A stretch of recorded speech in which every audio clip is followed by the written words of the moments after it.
एक बार एक गांव में तालाब किनारे एक बहुत बड़ा आम का पेड़ था। उस गांव में एक छोटा लड़का था, चैतन्य। चैतन्य उस पेड़ के नीचे हर दिन स्कूल से आने के बाद खेला करता था।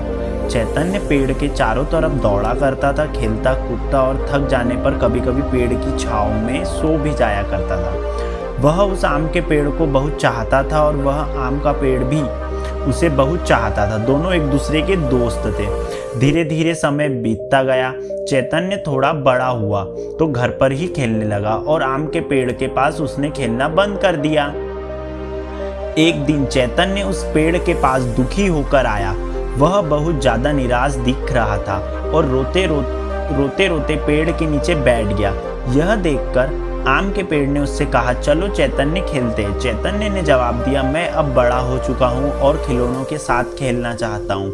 मेरे पास खिलौने खरीदने के लिए पैसे नहीं है। यह सुनते ही आम के पेड़ ने जवाब दिया, मेरे पास तो पैसे नहीं है, परंतु अगर तुम मेरे आमों को तोड़ के बेचोगे तो तुम्हें पैसे मिल सकते हैं, जिससे कि तुम अपने खिलौने खरीद सकते हो।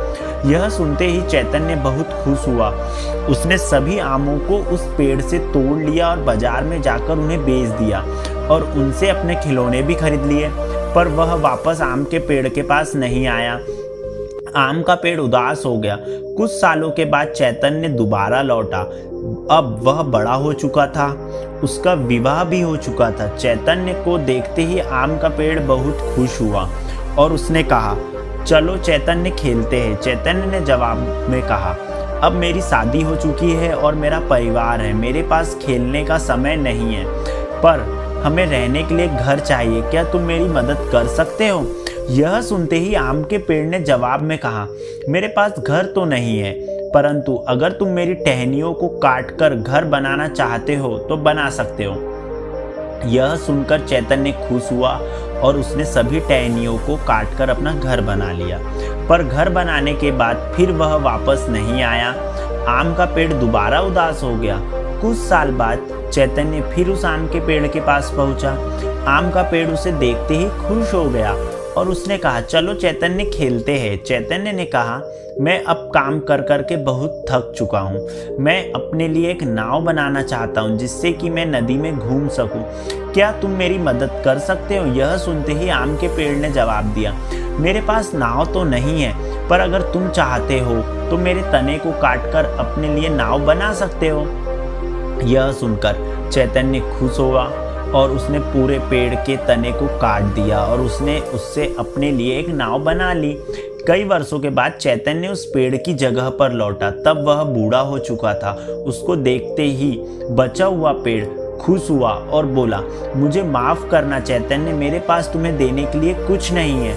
आम के पेड़ ने कहा, मेरे पास तुम्हें देने के लिए आम नहीं है। चैतन्य ने कहा, मेरे पास अब आम खाने के लिए दांत नहीं है।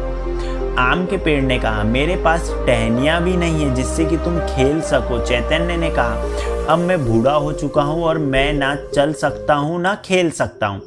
तब उस आम के पेड़ ने कहा, मेरे पास सच में कुछ नहीं है तुम्हें देने के लिए जड़ों के अलावा। चैतन्य ने कहा, मैं अब अपने जीवन में थक चुका हूँ, मुझे बस आराम करने के लिए एक जगह चाहिए। यह सुनकर आम के पेड़ ने कहा, आराम करने के लिए पुराने पेड़ों के तने में सुकून मिलता है। यह सुनते ही चैतन्य पेड़ के नीचे आराम से सो गया। यह देखकर आम का पेड़ बहुत ही प्रसन्न हुआ और मुस्कुराने लगा। यहाँ आम का पेड़ हमारे माता पिता को दर्शाता है। हम जब छोटे होते हैं हम उनके साथ खेलना पसंद करते हैं और बड़े होने पर उन्हें भूल जाते हैं। यह हमारे एक सपने को पूरा करने के लिए अपनी जी जान लगा देते हैं, लेकिन जब हम बड़े होते हैं हम उन्हें छोड़ के चले जाते हैं और ज़रूरत पड़ने पर ही उनके पास आते हैं। हमारे माता पिता हमारे लिए हर तरह की मुश्किलों को सहते हैं और जिस प्रकार माता पिता जीवन भर हमारा साथ नहीं छोड़ते, उसी प्रकार हमें भी उनका साथ कभी नहीं छोड़ना चाहिए। माता पिता का प्रेम इसलिए अंधा होता है क्योंकि उन्हें आपका चेहरा देखने से पूर्व ही आपसे प्रेम करना शुरू कर दिया जाता था।